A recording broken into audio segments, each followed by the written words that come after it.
இன்றைக்கி வந்து ஒரு ஷார்ட் கார்டன் அப்டேட் காட்டுறேங்க உங்களுக்கு. நம்ம வீட்டில் வந்து பீன்ஸ் விதை போட்டிருந்தோங்க. புஷ் பீன்ஸ் விதை போட்டிருந்தோம். அது வந்து பார்த்திங்கன்னா இப்போ வந்து முளை விட்டு வந்துருச்சு. ஸோ இங்கே பாருங்கள், ரொம்ப சின்ன சின்னதாக வந்திருக்குங்க. இது வந்து எல்லாமே முளைச்சிருச்சுன்னு சொல்ல மாட்டேன். சிலது பாருங்கள் இப்போ தான் சின்ன சின்னதாக இருக்குது. 1 2ல் வந்து லீவ்ஸ் வர ஆரம்பிச்சிருச்சுங்க.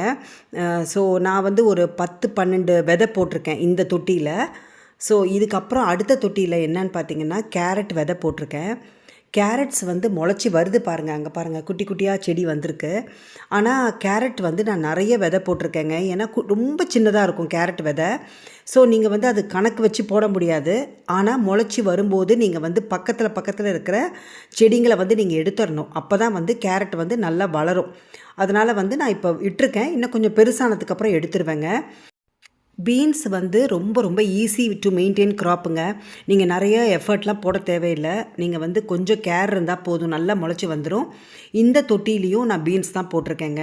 கீழே வந்து 3 பாட்ஸ் வச்சுருக்கேன். 3லேயுமே பார்த்திங்கன்னா பீன்ஸ் தான் போட்டிருக்கேன். ஆனால் இதெல்லாம் வந்து செகண்ட் பேட்சில் போட்டிருக்கேன். ஃபஸ்ட்டு வந்து அந்த 2 போட்டுட்டு இது 2 வந்து இது 3 வந்து பார்த்திங்கன்னா 2வது பேட்ச் மாதிரி போட்டிருக்கேன். இப்போ தான் கொஞ்சம் கொஞ்சமாக சின்னதாக முளை விட்டு வருது. பீன்ஸ் நான் ஏன் இவ்வளோ போட்டிருக்கேன்னு பார்த்தீங்கன்னா, நம்பர் 1 வந்து பீன்ஸ் எங்கள் வீட்டில் எல்லாருக்கும் அவ்வளோ பிடிக்கும்.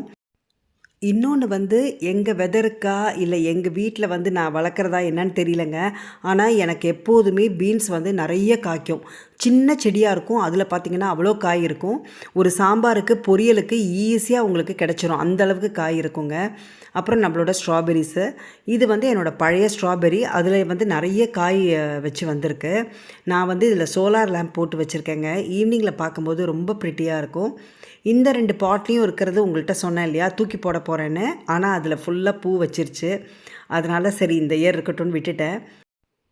அப்புறம் வந்து இன்னொரு பாட்லேயும் வந்து பார்த்திங்கன்னா ஸ்ட்ராபெரியை ப்ராப்பகேட் பண்ணேங்க. அதுவும் வந்து நல்லா பூ வச்சிருச்சு. ஸோ அதுவும் இப்போ காய்க்கிற சீசன் தான் உங்களுக்கு. இப்போ வந்து ஸ்ட்ராபெரி எங்களுக்கு நிறைய காய்க்கிற சீசன் தான். ஸ்ட்ராபெரி பிக்கிங்லாம் கூட போவாங்க இங்கே. அதுக்கப்புறம் நம்ம புதுசாக வாங்கின ஸ்ட்ராபெரியில் பாருங்கள், இதெல்லாம் வந்து நிறைய காய் வச்சு வந்திருக்கு பாருங்கள். எவ்வளோ காய் இருக்குது பாருங்கள். இதெல்லாம் ஆனால் எனக்கு பழுக்கிறதுக்கு வந்து பார்த்திங்கன்னா அட்லீஸ்ட் ஒரு 15-20 நாள் ஆகுங்க. ஏன்னா நல்ல பெருசாகி அப்புறம் தான் நல்லா ரைப் ஆகும். ஸோ இது வந்து எப்படி டேஸ்ட் இருக்குது நான் கண்டிப்பாக உங்களுக்குலாம் டேஸ்ட் பண்ணி சொல்கிறேன். அண்ட் வந்து ஸ்ட்ராபெரியுமே என்னை பொறுத்த வரைக்கும் ரொம்ப easy to maintain crop, perennial க்ராப்புங்க. நீங்கள் எவ்ரி இயர் வந்து ரொம்ப கேரெல்லாம் எடுக்க வேணாம். கோல்டு வெதர்லேயும் சஸ்டெயின் பண்ணிடும். ஆனால் பீன்ஸ் வந்து போய்டும்னு வச்சுக்கோங்களேன். இந்த சம்மர் முடியும் போது நான் பீன்ஸ் இந்த பாட்டில் எல்லாத்தையும் காலி பண்ணிடுவேன். ஸோ இந்த ஒரு ஷார்ட் அப்டேட் கொடுக்கறதுக்கு தான் இந்த வீடியோ போட்டேன். நாளைக்கு ஒரு வீடியோவில் பார்க்குறேன்.